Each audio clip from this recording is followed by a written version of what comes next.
Bienvenidos a nuestra clase de bioquímica. El tema de hoy, el método científico. Es el conjunto de procedimientos lógicos que sigue la investigación o la ciencia para descubrir las relaciones internas y externas de los procesos de la realidad natural y social. ¿Esto qué significa? Todos los científicos, los investigadores, los que han inventado alguna vez algún artefacto o aparato en toda la ciencia han aplicado este método. Simplemente son un conjunto de pasos que se usan para llegar a descubrir algo, para saber cómo funcionan las cosas, cómo funcionan los fenómenos naturales, como la lluvia, cómo el agua tiene diferentes estados de la materia, el color de las hojas, cómo hace una planta para tomar sus alimentos, sus nutrientes, y cómo las absorbe y cómo los transporta a través de todo su cuerpo o toda su estructura. Todo esto lo permite averiguar a través del método científico y es muy importante que nosotros lo conozcamos. Los pasos son los siguientes. Primero, la observación. Consiste en realizar un análisis muy minucioso, detallado, de todas las características del hecho o fenómeno que se observa. Muy fácil, ¿verdad? Por ejemplo, les doy un ejemplo. Observamos que el agua en la naturaleza la encontramos en estado líquido, en estado sólido y en gas.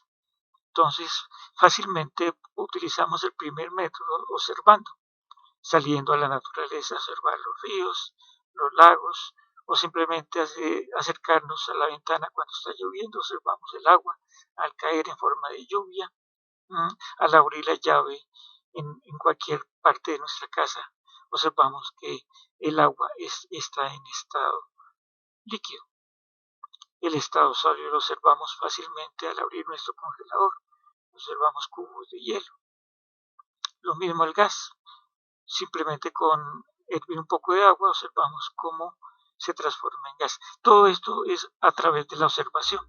Es el primer paso del método científico. Segundo paso, identificar el problema. Es una formulación de hipótesis.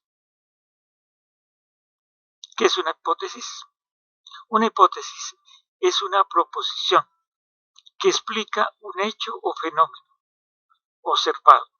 Esta debe someterse a la experimentación para comprobar su validez. Una hipótesis es sugerir algo. Simplemente con nosotros observar cómo el agua está en estado líquido, en estado sólido y en estado gaseoso, uno puede interpretar esa información y formular una idea de cómo puede ser que exista el agua en tres estados. Entonces, usted me va a dar una idea general de por qué el agua está en tres estados. Entonces, lo más seguro es que diga, el agua está en tres estados porque hay una transformación, unos cambios de estado. Eso sería la hipótesis. El agua se encuentra en tres estados en la naturaleza porque existen unos cambios de estado. Continuamos con la siguiente etapa del método científico, que es diseñar un experimento. La experimentación consiste en comprobar a través de experimentos la hipótesis planteada. Como ya nos planteamos una hipótesis que el agua se encuentra en tres estados, ¿por qué? Porque hay cambios de estado de la materia. Entonces, ahora nos vamos a la experimentación, a demostrar que esto realmente funciona así. Entonces, ¿cómo lo hacemos? Pues fácil. Tomamos un recipiente, le aplicamos agua que estaba en estado líquido, lo ponemos al calor, al fuego, y observamos cómo se transforma un estado a otro, el estado líquido a estado gaseoso. a través de la vaporización, que es el cambio de estado. ¿Listo? Ese es el primer experimento que nos servía para comprobar nuestra hipótesis. Otro experimento sería, si al líquido lo coloco en un recipiente y lo meto al congelador, se pasa a estado sólido. Ese es el cambio de estado de la solidificación. Entonces aquí estamos empezando a hacer las transformaciones y experimentando esos cambios de estado. Y el otro sería tomar el estado sólido, el cubo de hielo, y aplicarle calor, o simplemente sacarlo del congelador y dejarlo en un sitio que con el medio ambiente, con el calor del medio ambiente, se va a diluir o transformar en líquido. Ese es el cambio de fusión, que es el que indica el cambio de estado. Entonces, esto se llama la experimentación y lo aplicamos en este método científico. Cuarto, organización y análisis de datos. ¿En qué consiste? Consiste en anotar los diferentes datos obtenidos después de la experimentación. Lo que acabé de explicarles en la parte anterior. Cuando hicimos todo el proceso de los cambios de estado, pues simplemente esto lo vamos a ir anotando en el cuaderno para que luego saquemos las conclusiones. Todo lo que observamos en los experimentos hay que anotarlo. Esto se hace en una tabla de contenidos o en una parte que simplemente anotamos todos los resultados del experimento para luego interpretarlo. Eso es fundamental en el paso de los experimentos. Y eso sirve para tener un fundamento de que funciona la hipótesis, de que se comprueban las cosas. Como quinto paso o parte final son las conclusiones. Después de haber experimentado, haber demostrado que sí funciona o que nuestra predicción, nuestra hipótesis es la acertada, simplemente aquí comprobamos o validamos la información. Es la comprobación o validación de la hipótesis planteada. Esa es la parte final, las conclusiones. Sexto, es una comunicación. Es en el caso que el docente le pide un trabajo final, un informe. Entonces se presenta el informe final de cómo llegamos a la conclusión de la hipótesis a través del método científico. Características de este método científico. Es racional. ¿Qué quiere decir? Que parte de conceptos, juicios y razonamientos y no de creencias o apariencias. O sea que todo es verificable, todo es real y comprobado.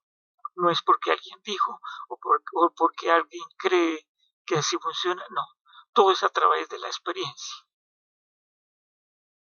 Es analítico, porque trata de entender la situación total en términos de sus componentes. ¿Por qué? Porque aquí desprendimos de una idea general de los estados de la materia, en este caso el agua, y simplemente empezamos a separar cada estado de la materia para comprobar que así funciona. Desplegamos el agua en sus estados naturales y comprobamos que el agua sí funciona en sus tres estados y se puede cambiar esos estados por cambio de temperatura.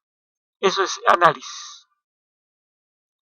Es claro y preciso, porque los problemas se formulan de manera clara y utiliza un lenguaje propio. Todo se hace a través de métodos, de procesos, de procedimientos y se toman apuntes para que quede en constancia que todo se hizo bien. Es verificable. Todo conocimiento debe ser resultado de la experiencia. Lo que yo les decía, debe ser verificado con experimentos. De esa forma demostramos que lo que estamos haciendo, lo estamos haciendo con la verdad. Por eso es verificable. Es explicativo. La explicación científica se realiza siempre en términos de leyes. Como les decía, después de haber demostrado y comprobado que todo es verdad. Entonces, esto lo podemos verificar a través de los libros. de los conocimientos que encontramos en Internet. Y eso son las leyes o propiedades ideales de la materia, los cambios de estado. Y lo hemos comprobado a través de nuestros propios medios. Y luego lo constatamos explicándolo mejor con los resultados que encontramos en los libros o en Internet. De esta forma, entonces, nosotros podemos aplicar el método científico para cualquier situación de la vida cotidiana, para cualquier fenómeno que nosotros encontramos en la naturaleza, fenómenos físicos eh, o situaciones como la velocidad, la rapidez, etcétera. Entonces, de esta forma llegamos a la parte final de la clase. Espero que les haya gustado. No olviden desarrollar las actividades de la guía y enviarlas al correo. Muchas gracias.